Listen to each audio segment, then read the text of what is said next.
Puji Tuhan, kami persilakan waktu dan tempat untuk hambanya. Ibu Tommy ya. Iya. Sebentar ya.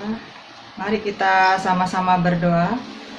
Bapa di dalam surga, kami hanya bisa bersyukur kepadamu. Kami masih punya kesempatan untuk mendengarkan sebagian kecil dari firman-Mu itu. Kami percaya Tuhan, ketika kami menerimanya dengan hati yang terbuka, maka Roh Kudus akan menaburkan bibit firman Tuhan itu, sehingga jatuh di tanah hati yang subur, berakar, bertumbuh, berbuah dalam hidup kami. Terutama bagi kami Tuhan, perempuan-perempuan Kristen yang harus menjadi tiang iman dan tiang doa di tengah keluarga kami. Terima kasih Bapa, kami serahkan waktu pemberitaan firman-Mu hanya ke dalam tangan-Mu saja. Dalam nama Yesus kami berdoa dan bersyukur. Yang percaya bersama kita katakan amin. Ya. Shalom ibu-ibu, oma-oma, senang sekali bisa bertemu lagi dengan keluarga besar WBI Alberta begitu ya. Nah, hari ini saya ingin mengajak kita buka dari kitab Hakim-Hakim 4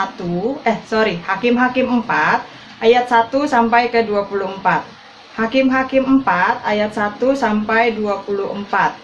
Ayat ini cukup banyak, satu perikop berjudul Deborah dan Barak. Ibu-ibu, oma-oma bisa mencatatnya dan kemudian dibaca setelah ibadah kita demi menghemat waktu begitu ya. Nah, ini kisah tentang Deborah. Masih ingat bulan yang lalu, bulan April kita merayakan Hari Perempuan. Apa? Ayo. Hari Kartini, betul, Hari Kartini. Nah, waktu beberapa tahun yang lalu saat Ibu Megawati Soekarno Putri mencalonkan diri sebagai Presiden RI yang keempat waktu itu ya, para elit politik ramai memperdebatkan sehingga suhu dan politik itu menjadi memanas. Timbul polemik pro dan kontra gitu ya. Presiden wanita, presiden perempuan, aduh kita nggak mau dipimpin sama perempuan. Aduh masa Indonesia presidennya perempuan sih. Tapi puji Tuhan dalam kehidupan pelayanan kita bisa melihat adanya peranan perempuan baik dalam kitab perjanjian lama maupun kitab perjanjian baru. Nah, saat ini saya mengambil satu tokoh perempuan dari dalam Alkitab kita yang tadi sudah saya sebutkan namanya, yaitu Deborah begitu ya. Nah, Deborah ini bisa kita contoh, bisa kita teladani sehingga menjadi pendorong semangat kita para wanita dalam melayani Tuhan. Kalau kita bicara tentang melayani Tuhan, itu jangan pikir cuman di gereja doang deh begitu ya, cuman di komunitas doang deh, enggak. Tapi melayani Tuhan justru dimulai dari keluarga kita, baru keluar rumah, baru ke gereja dan sebagainya. Jadi melayani Tuhan itu di mana-mana, jangan terpaku hanya di gereja saja. Nah, ibu-ibu, oma-oma, sebelum melangkah lebih jauh dalam pengenalan peran Deborah ini dalam sejarah umat Israel, saya ingin memaparkan dua hal. Yang pertama adalah tentang makna arti namanya si Deborah ini, dan kedua tentang hubungan Deborah ini di dalam keluarganya. Kalau kita masih ingat di dalam komunitas kita ada dua nama Deborah, masih ingat ya? Yang satu Ibu Deborah Dewi, mamanya Kumala. Yang satu almarhum Ibu Deborah Hugh. Kita percaya Ibu Deborah Hugh sudah lebih senang hidupnya dari kita karena dia berada di pangkuan Bapa di surga. Nah, pertama tentang makna nama Deborah ini begitu. Kenapa banyak orang yang memilih nama Deborah sebagai nama baptisnya atau diberikan ketika mereka lahir dalam keluarga Kristen? Nama Deborah ini artinya lebah, atau dalam bahasa Inggris bee begitu ya. Nah, kita tahu lebah ini serangga yang rajin bekerja begitu ya. Juga punya sengat yang bisa mematikan musuh-musuhnya. Nah, nama itu menunjukkan kepribadian Deborah yang sebenarnya. Dia adalah wanita karir yang menjalani 3 tugas penting, sebagai hakim, sebagai nabiah, dan sebagai pejuang. Sama seperti lebah yang menyengat musuh-musuhnya dengan ganas, Deborah juga berperan sebagai pejuang yang berhasil dalam pertempuran melawan bangsa Kanaan waktu itu. Kita tahu bangsa Kanaan adalah musuh dari bangsa Israel, bangsanya Deborah. Nah, yang kedua tentang hubungan keluarga. Dalam kitab Hakim-Hakim ini, kita tidak menemukan catatan lengkap tentang silsilah keluarganya Deborah ini. Keterangan singkat bisa kita lihat dari Hakim-Hakim 4 ayat yang keempat. Yuk kita lihat. Hakim-Hakim 4 ayat yang keempat. Saya akan bacakan, ibu-ibu, oma-oma bisa melihat dari Alkitab masing-masing. Hakim-Hakim 4 ayat yang keempat. Pada waktu itu Deborah, seorang nabiah, istri Lapidot, memerintah sebagai hakim atas orang Israel. Hanya itu saja, Deborah, seorang nabiah, istri Lapidot. Nah, keterangannya begitu singkat. Deborah ini tinggalnya di antara Rama dan Betel yang terletak di pegunungan Efraim. Deborah punya kebiasaan duduk di bawah pohon kurma. Nah, ini lagi musim lebaran begitu ya, banyak yang nawarin kurma begitu. Lalu kemudian orang Israel akan berdiri untuk berhakim kepadanya, ngantri untuk menanyakan masalah dia sama Deborah. Nah, untuk menghargai dan keunikan lokasi pelayanannya, dia tidak memilih tenda, dia tidak memilih tempat yang mewah, tapi dia memilih di bawah pohon kurma, sehingga pohon itu dijuluki The Palm of Deborah. Nah, tidak ada catatan sama sekali tentang siapa putranya, berapa putrinya, dan Alkitab sama sekali tidak pernah membahas tentang hal ini. Yang penting adalah Deborah dikenal sebagai wanita yang berwatak tegas dan unik di dalam sejarah umat Israel sebagai hakim. Nah, Deborah ini punya karisma, ibu-ibu, oma-oma, baik dalam hal-hal rohani sehingga orang-orang konseling sama dia, kalau istilah zaman sekarang begitu ya. Baik dalam hal mental, dia punya mental yang sehat, punya pikiran yang positif, dia selalu memberikan atmosfer yang positif ya. Dan juga kekuatan fisiknya sehat. Nah, ini orang kalau positif harus juga kekuatan fisiknya sehat. Kalau kita pikirannya mumot, hatinya penuh dengan kebencian, pasti badannya juga banyak sakitnya. Deborah dipilih dan ditetapkan Allah untuk melepaskan umatnya, bangsa Israel, dari tekanan musuh. Nah, tokoh Deborah ini, ibu-ibu, oma-oma, cocok kita pakai sebagai teladan kita nih, para wanita. Tujuannya buat apa? Bukan supaya kita harus tampil atletis seperti Deborah ya, kita harus tegas, kita harus jadi. Bukan, tapi tujuannya supaya kita nih, para wanita, tidak memandang rendah diri kita rendah di dalam hal pelayanan. Sekali lagi, namanya pelayanan tidak terbatas dalam ruang lingkup gereja saja, persekutuan saja, ibadah saja, tetapi dimanapun kita berada, kita bisa melayani Tuhan. Seringkali kita jadi perempuan, saya mah perempuan, tuh ada yang laki aja dulu, saya mah cuma ibu rumah tangga, saya mah cuma lansia, saya mah cuma. Nah, seringkali kita sendiri yang udah minder, udah nggak pede, walaupun mungkin kita pakai Rexona begitu ya, tapi kita sendiri yang menganggap diri kita udah nggak bisa, kita mah nggak bisa ngapa-ngapain.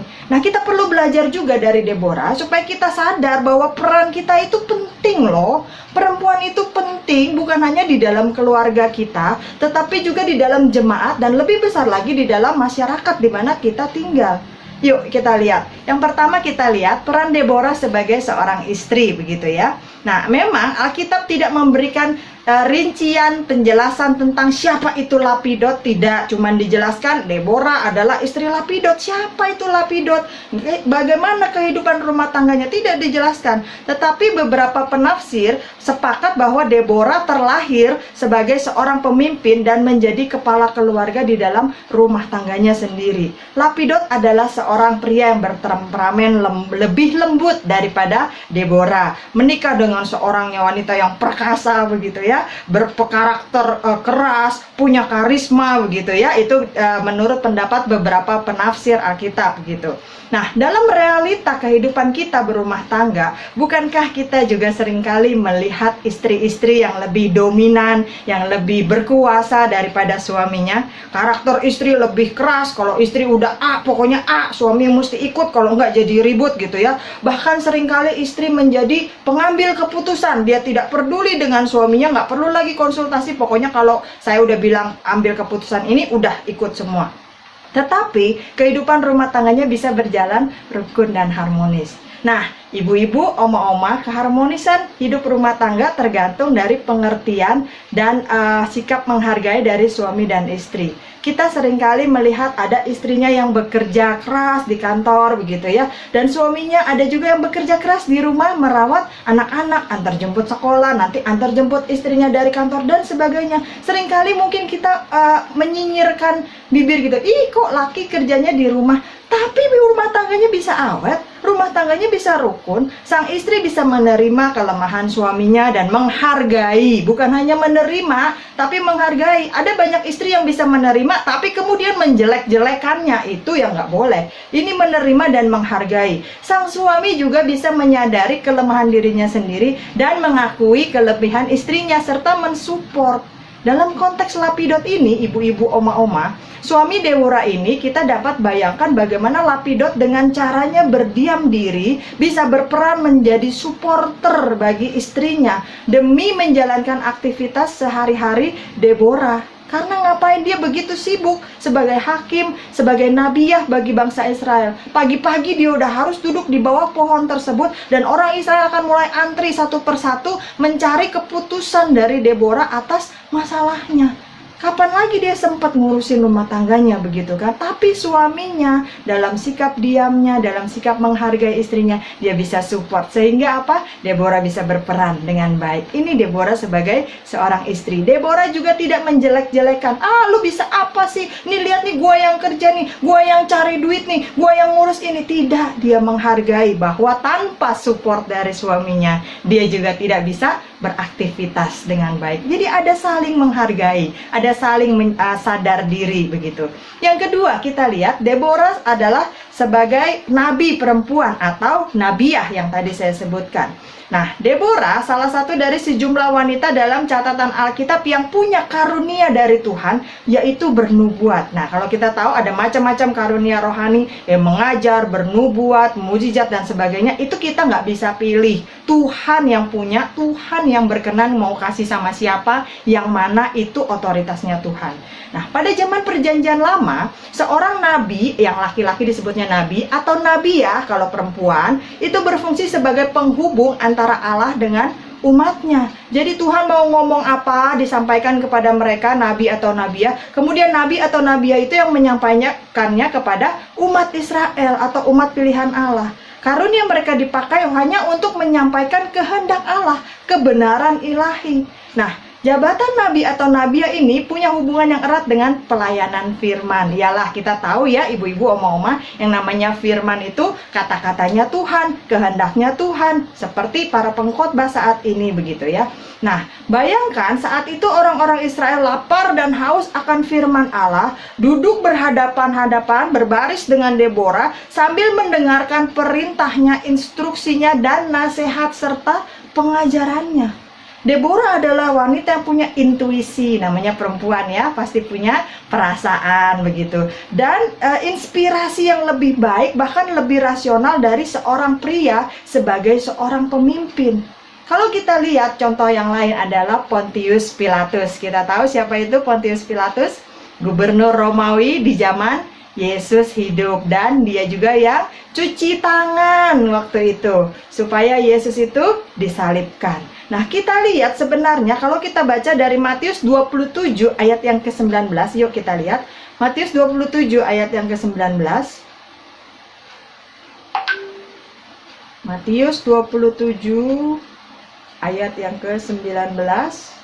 Nah, ketika Pilatus sedang duduk di kursi pengadilan, istrinya mengirim pesan kepadanya, "Jangan engkau mencampuri perkara orang benar itu, sebab karena dia," karena siapa? Karena orang benar itu. Siapa orang benar itu? Yesus yang lagi diadili. "Karena dia, aku sangat menderita dalam mimpi tadi malam." Tetapi Pilatus tidak mendengarkan nasihat istrinya.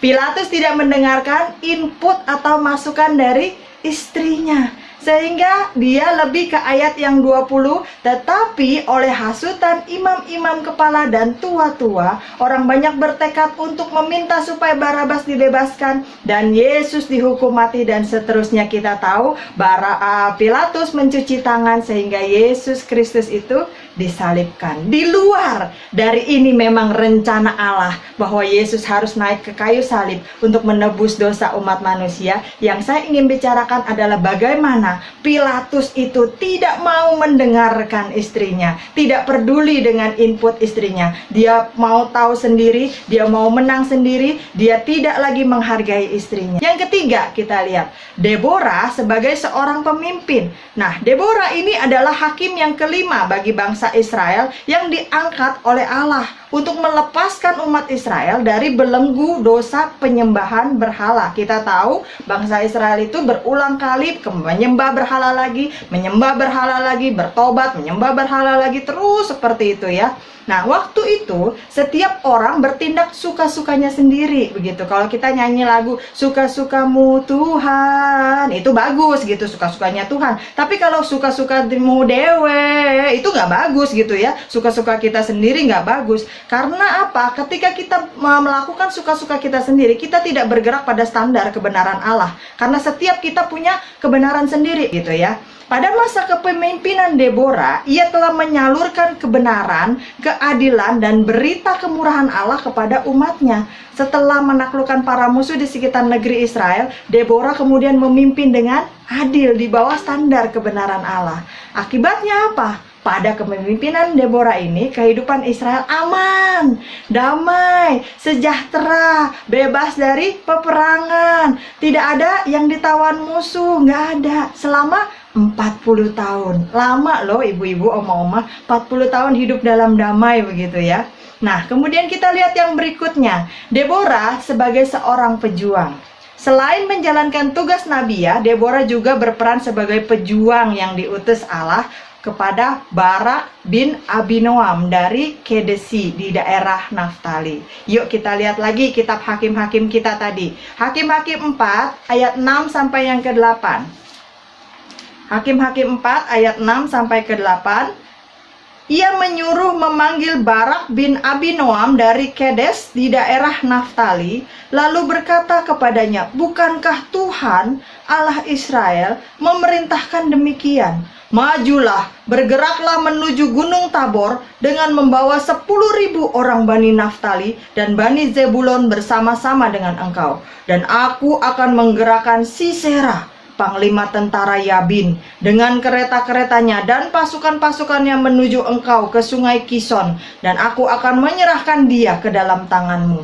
Jawab Barak kepada Deborah, "Jika engkau turut maju, aku pun maju. Tetapi jika engkau tidak turut maju, aku pun tidak maju."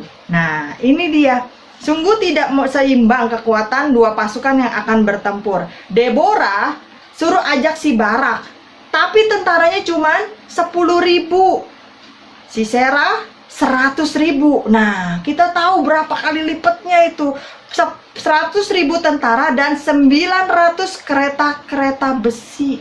Banyak banget, berlipat-lipat dibanding kekuatan Deborah dan Barak. Tetapi kita tahu di akhir cerita ini, kalau nanti ibu-ibu, oma-oma baca keseluruhan kisahnya, yang menang itu bukan si Sisera, tetapi yang menang adalah Deborah dan Barak. Kenapa? Karena Allah bekerja di sana, Allah yang kasih perintah, Allah yang mendampingi, Allah yang memperlengkapi, dan Allah yang campur tangan di sana, mengacaukan Sisera dan 100.000 pasukannya plus 900 kereta besinya.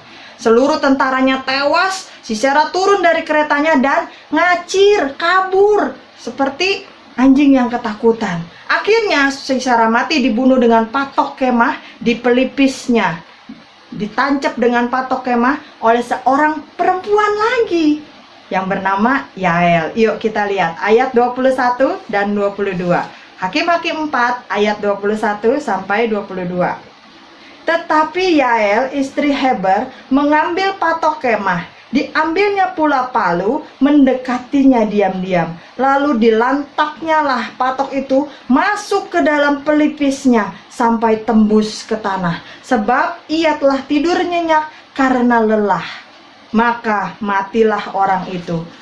Pada waktu itu muncullah Barak. Nah, udah mati baru datang nih gitu kan. Muncullah Barak yang mengejar Sisera. Keluarlah Yael mendapatkan Barak dan berkata kepadanya, "Mari, aku akan menunjukkan kepadamu orang yang kau cari itu." Lalu masuklah Barak ke dalam dan tampaklah Sisera mati tergeletak dengan patok dalam pelipisnya. Ini bukan kisah film horor ya, ibu-ibu, oma-oma, ntar malam mimpi buruk gitu ya gara-gara baca ini. Enggak, tapi artinya apa? Bahwa Tuhan memberikan kemampuan kepada perempuan. Bukan hanya Deborah dalam kisah ini, tetapi juga Yael diberikan kemampuan untuk bisa melakukan rencana Tuhan. Nah, ibu-ibu, oma-oma, dalam menjalankan tugas kenabian, Allah itu tidak membeda-bedakan. Allah itu tidak memilih-milih. Oh, ini kalau perempuan ini harus lebih rendah, perempuan ini kerjanya di belakang aja, perempuan mah nggak bisa apa-apa. Tidak. Tapi buktinya dia memilih wanita sebagai nabiah. Kalau Allah hanya menghargai pria saja atau laki-laki saja, maka hanya ada nabi. Tetapi Allah sendiri juga memilih nabiah, karena nabi itu adalah jabatan langsung pilihan dari Allah sendiri. Tidak bisa kita yang menentukan, tidak bisa kita yang meminta, Allah sendiri yang menunjuk seorang nabi untuk menyampaikan isi hatinya dan perkataannya. Nah, contoh nyata ini sudah cukup untuk menghapuskan rasa minder kita harusnya. Kalau kita mulai rasa minder, kita mulai rasa nggak bisa, kita mulai rasa nggak mampu, kita cuma merasa, saya mas cuma perempuan begitu ya. Kita ingat kembali kisah ini, kisah Deborah, kisah Yael, bagaimana tokoh-tokoh wanita ini berperan di dalam pelayanan gerejawi kalau saat ini begitu ya. Nah, di dalam kepemimpinan bagaimana? Mungkin hanya sebagian kecil dari kita perempuan yang bisa seterampil Deborah begitu ya, punya kesempatan untuk tampil sebagai pemimpin, sebagai leader, baik itu mungkin di kantor, di dalam usaha, ataupun di dalam komunitas kita. Faktanya memang ada kok perempuan-perempuan yang memang dari lahir ditentukan menjadi pemimpin. Kalau kata orang, bawaan orok dia mah udah tampil jadi leader. Karena apa? Leadershipnya begitu kuat, dari kecil udah kelihatan begitu ya. Kalau main mimpin teman-temannya pada nurut sama dia, udah kelihatan. Sampai gede juga begitu, didengerin sama orang. Nah, kalau hal itu terjadi kepada diri kita saat ini, terima itu sebagai karunia Allah. Jangan bilang, kenapa saya lagi yang disuruh, saya lagi yang ditunjuk, saya melulu yang jadi ketua. Jangan, tapi kita terima itu sebagai karunia Allah, anugerah Allah. Yuk kita gali potensi kita. Kalau memang kita dipercaya melakukan satu tugas pelayanan tertentu, gali potensi kita. Jangan cuma puas dengan apa yang kita bisa. Ibaratnya ibu-ibu, oma-oma, kalau kita hari ini cuma tahu A dan B, terus kita belajar, terus kita tanya, terus kita cari ilmu pengetahuan dari Alkitab, dari buku-buku, dari radio, dari televisi, dari berita, apalagi zaman sekarang internet begitu ya. Kita sering mendapatkan link-link apa. Terus supaya jangan cuma tahunya bertahun-tahun A, B, terus nambahlah jadi C. Nanti udah dari C nambahlah jadi D. Tapi semuanya yang positif, yang negatif gak usah kita pelajari. Nah, buat apa? Kita pakai itu di dalam keluarga kita. Bagaimana supaya kita jadi istri yang bijaksana, jadi wanita yang cakap berdampak, jadi wanita yang bijaksana. Kita pakai itu dalam pelayanan. Oh, bagaimana nih saya pengen jadi song leader, tapi saya suaranya fals. Kita lihat dari YouTube atau dari mana, belajar sol mi sa si do re mi fa sol la si do gitu. Kita belajar hafalin lagu, belajar di dalam masyarakat gimana kita jadi tetangga yang baik supaya jangan ke kiri berantem, ke kanan berantem begitu ya. Kita belajar keterampilan tersebut. Nah, prinsipnya ibu-ibu, oma-oma, kita harus tetap konsisten dalam koridor Alkitab, mengenali panggilan diri kita dengan tepat. Kalau memang kita hanya terpanggil, Tuhan hanya bilang kita menjadi seorang istri yang melayani keluarga kita, ya nggak apa-apa. Tapi lakukan itu dengan sukacita. Jangan bilang, ibu rumah tangga mah nggak ada liburnya, orang-orang mah tuh ada long weekend, gua mah boro-boro tiap hari. Pokoknya bangun tidur yang kepikir udah ember cucian, sapu, ngepel, masak tiap hari. Udah masak capek-capek, pada nggak makan, jajan di luar, mentah katanya lagi ada promo nih online food begitu kan. Kesel gitu. Pakai baju ganti-ganti mulu, emang nggak capek nyucinya? Jangan ibu-ibu, oma-oma. Kalau kita lakukan seperti itu, yang ada kita makin cepat tua, keriput-keriput bertambah. Tuhan panggil kita sebagai seorang istri, yuk kita kerjakan itu. Dulu saya masih ingat, kalau papa saya almarhum suka senyum-senyum begitu ya. Dia suka bilang begini kalau pas saya lagi ngurusin Moses yang waktu itu masih bayi, karena saya tidak pakai suster begitu, dia suka bilang ini, bisa juga nih anak ngurus bayi, katanya begitu kan. Nah, seandainya saat ini papa saya masih hidup, pasti dia juga akan mengungkapkan hal yang sama. Bisa juga nih anak masak begitu ya. Karena apa? Karena dulu mungkin waktu remaja saya tomboy, rambutnya aja spiky begitu ya. Ini udah termasuk gondrong kalau ukuran saya begitu, rambut saya berdiri kayak anak laki begitu. Dan saya lebih suka otomotif, nyetir mobil, nyetir motor kemana-mana. Tapi sekarang saya mengerti bahwa panggilan seorang istri ya tetap aja harus ke dapur gitu. Jadi setiap kali saya masak, saya bilang sama keluarga saya, terima kasih ya mau makan masakan mami. Lalu mereka akan bilang, masakannya enak begini, mami mah harusnya jualan di depan, katanya begitu. Ada rasa saling menghargai ketika kita terpanggil seorang istri. Jangan kita ngoceh mulu, ya gua mah orang-orang pergi, gua kagak. Orang-orang pada keluar rumah, gue mah di rumah terus. Gue mau masak, dapur, tembok mulu. Jangan ibu-ibu, kita lakukan dengan sukacita. Karena di dalam keluarga itu adalah pelayanan kita yang pertama. Kalau kita dipanggil secara khusus, kita diperlengkapi dengan karunia kepemimpinan, kembangkan, puji Tuhan. Jangan bilang, aduh saya mah cuma segini doang, saya mah belum bisa apa-apa. Jangan, kita kembangkan mulai dari yang sedikit itu. Tuhan sudah kasih karunia, Tuhan sudah perlengkapi kita, Tuhan sudah panggil kita secara lebih. Kembangkan karunia itu. Tanya sama suami, tanya sama keluarga, sama anak-anak, mami ada pelayanan, oma harus dapat tugas seperti ini, gimana ya caranya, gimana ya ngatur waktunya, tolong disupport. Seperti tadi, setiap kali saya mau khotbah online seperti ini, biasanya kalau memang itu jadwal saya, dari malam saya udah pesan sama anak-anak, besok mami ada khotbah online, mami ada pelayanan, kira-kira dari jam sekian sampai jam sekian, tolong kamu support. Kalau ada yang buka pintu, tolong dilihat. Kalau ada anjing-anjing itu gonggong, tolong dilihat supaya tidak berisik dan sebagainya. Saya sudah siapkan makanan buat mereka, saya minta mereka untuk support dengan tidak mengganggu pelayanan. Jadi ada sesuatu yang bisa kita bicarakan dengan mereka. Nah, saya akan menutup renungan kita hari ini dengan sebuah kisah nyata dari sejarah. Henry III, seorang raja Jerman yang memerintah pada abad ke-11, suatu hari dia merasa begitu jenuh, begitu tertekan dengan rutinitas pemerintahannya dia. Raja bisa bosan juga begitu ya. Kita yang warga jelata ini kadang-kadang pengen jadi raja mungkin ya, pengen jadi ratu. Tapi ternyata mereka bisa bosan juga dan merasa tertekan. Lalu Henry III ini mengajukan suatu permohonan ke sebuah biara supaya dia bisa melakukan kontemplasi hidup di sana. Dia boleh diizinkan kayak semacam retret di sana, tinggal di sana begitu ya.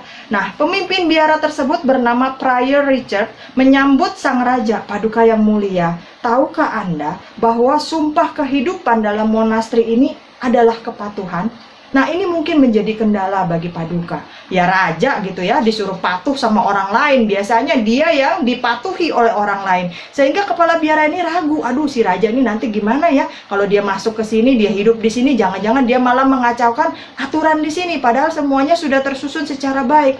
Tetapi sang raja ini menjawab, Pastor, aku mengerti bahwa seumur hidupku aku harus mematuhi engkau, seperti Kristus yang telah memimpin engkau, dan engkau mematuhi Kristus. Lalu kemudian kepala biara ini bilang, baiklah kalau begitu Paduka, saya ingin menyampaikan apa yang perlu Paduka lakukan. Wah, si raja pikir dia bakal diterima hidup di biara tersebut begitu ya. Tapi kemudian berita atau instruksi yang dia dengar ini lumayan mengejutkan hatinya, karena kepala biara berkata, Paduka, kembalilah ke tahta kerajaan dan layanilah dengan setia seluruh warga Anda, di mana Allah telah menempatkan Anda sebagai seorang raja di tahta kerajaan. Nah, ketika Henry III ini wafat, tertulislah sebuah pernyataan di batu nisannya. Seorang raja telah belajar memerintah dengan segala kepatuhan. Artinya apa? Dari cerita ini, ibu-ibu, oma-oma, kita mungkin nggak bisa semuanya jadi pendeta begitu ya, semuanya jadi biarawan, semuanya jadi nabiah, semuanya jadi pemimpin, enggak. Tapi dari cerita ini kita belajar, Tuhan memanggil setiap kita itu nggak pernah salah perannya. Dan ketika Tuhan memberikan peran kepada setiap kita, Dia pasti akan memperlengkapi kita. Dia pasti akan kasih modal sama kita. Masalahnya dari modal itu mau nggak kita kembangin? Dari bibit talenta itu mau nggak kita kembangkan?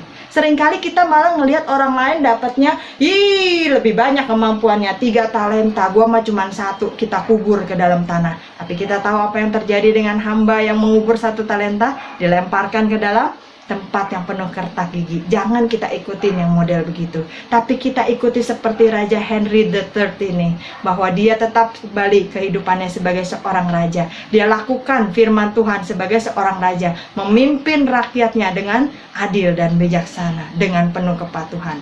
Nah, seperti Raja Henry III ini, pasti kita sering jenuh ya, ibu-ibu, oma-oma ya, sering capek, sering lelah, merasa tertekan gitu ya, apalagi sekarang masih pandemi, mau keluar susah begitu ya, kalau keluar sebentar aja, baliknya mesti mandi lagi, udah keluar rumah sampai tengah jalan, lupa pakai masker begitu kan, balik lagi ke rumah begitu ya, mau buka pintu, habis buka pintu mesti cuci tangan lagi, bentar-bentar cuci tangan begitu kan, rasanya aduh jenuh, kemana-mana nggak boleh, apalagi lansia, banyak aturan, lansia nggak boleh ke sini, lansia hati-hati harus segala macam. Rasanya kita aduh di rumah terus nonton TV mulu gitu kan. Nah, kita jenuh mungkin dengan tanggung jawab kita, peran kita sebagai wanita, sebagai istri, mungkin juga sebagai pengurus kaum wanita. Aduh capek nih ngajakin orang ibadah pada kagak mau ibadah gitu kan. Mungkin sebagai menantu kita juga capek ngurusin mertua, aduh susah banget gitu ya. Saya punya seorang teman saya itu bilang aja capek Ci ngurusin mertua. Kalau dimasakin ayam terus dia bilang bawa amis, udah ayamnya nggak dimakan, saya harus masak lagi begitu kan. Ada yang jadi mertua capek nasehatin menantu gitu ya, ini menantu kok sikapnya begini banget, bikin malu begitu ya. Kalau jadi ibu capek ngadepin anak gitu ya, jadi majelis gereja capek juga, ibu-ibu, oma-oma merawat jemaat Tuhan dan sebagainya, peran kita masing-masing. Kita pasti pernah merasa capek, merasa jenuh. Tapi seperti Henry III juga perlu diingatkan bahwa Allah menempatkan kita di tempat yang tepat. Ayo kita lakukan dengan setia. Karena apa? Allah tidak pernah salah. Rencananya tidak pernah gagal. Baik kita sebagai ibu rumah tangga, kita sebagai mertua, kita sebagai menantu, pengurus gereja, aktif dalam berbagai komunitas dan sebagainya, Tuhan tidak pernah salah memanggil kita dalam berbagai peran itu. Yang Allah inginkan dari kita adalah kepatuhan dan kesetiaan. Buat apa? Menjalankan peran dan tugas yang Tuhan sudah kasih dalam hidup kita.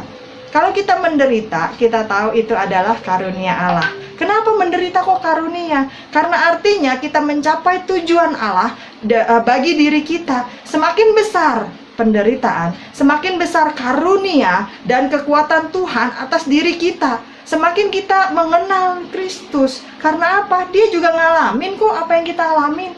Dia juga ngalamin apa yang kita rasakan. Buktinya apa? Dia turun ke dalam dunia buat apa? Menjadi manusia. Ngapain menjadi manusia? Supaya bisa tahu waktu kita sedih tuh kayak apa. Supaya tahu waktu kita lapar nggak punya makanan tuh kayak apa. Supaya tahu kalau kita tuh hidup sederhana, nggak punya duit, nggak punya apa-apa tuh seperti apa. Bahkan Alkitab bilang apa? Serigala punya lubang, burung punya sarang, anak manusia tidak punya tempat untuk meletakkan kepalanya. Kita masih punya rumah. Nah, Rasul Paulus pernah meminta Allah mencabut duri dalam dagingnya 3 kali loh, dia minta dengan sungguh-sungguh. Tetapi Allah bilang apa? Allah nggak langsung bilang, oh ya ada duri cabut deh, biar hidup lo senang, biar hidup lo bahagia, biar hidup lo nyaman. Enggak, Allah tidak mengabulkannya. Bahkan Allah menambahkan karunia, menambahkan kekuatan, menambahkan penyertaan. Buat apa? Menanggung penderitaan tersebut. Penderitaannya tetap ada. Durinya tetap ada. Penyakitnya tetap ada. Nah, ibu-ibu, oma-oma, kehidupan kita di dunia ini nggak selalu berjalan lancar ya. Nggak selalu rencana kita berhasil dengan baik. Banyakan menderita mungkin ya, banyak air mata. Bahkan ada seorang ibu pernah bilang, aduh saya mah di dalam rumah tangga sampai air mata darah ini bisa keluar, katanya begitu. Tapi sebagai anak-anak Tuhan, apakah kita sama dengan orang-orang non-Kristen yang terus-menerus mengeluh dan menyalahkan Tuhan di dalam hidupnya? Atau justru kita sebagai perempuan-perempuan Kristen yang semakin berserah kepada Tuhan dan yakin bahwa kasih karunia Tuhan selalu cukup bagi kita. Kalau ada masalah, pasti ada jalan keluarnya. Kalau ada gembok, pasti ada kuncinya. Bahkan ketika tidak ada jalan, Allah yang kita sembah mampu untuk bikin jalan bagi kita. Nah, di dalam kekurangan kita, baik itu biaya hidup, baik itu penyakit yang nggak sembuh-sembuh, baik itu suami yang ringan tangan, baik itu anak-anak yang membantah, ya kita seringkali hancur hati karena berbagai kegagalan dan sebagainya. Kita dimampukan untuk tetap bergantung pada Tuhan. Yuk kita baca ayat terakhir kita. Filipi 1 ayat yang ke-29. Filipi 1 ayat yang ke-29.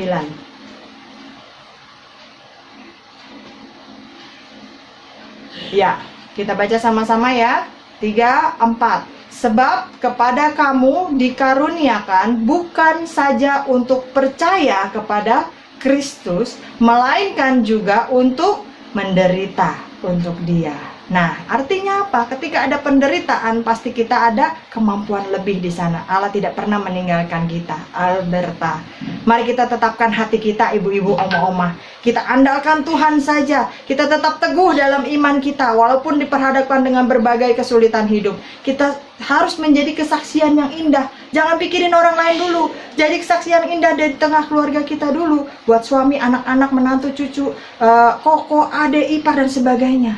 Nah, semoga Tuhan menguatkan kita semua bisa tetap menjadi perempuan-perempuan Kristen yang menjadi tiang iman dan tiang doa, memampukan kita untuk tetap taat melakukan firman Tuhan seperti Deborah dan Yael yang telah kita pelajari.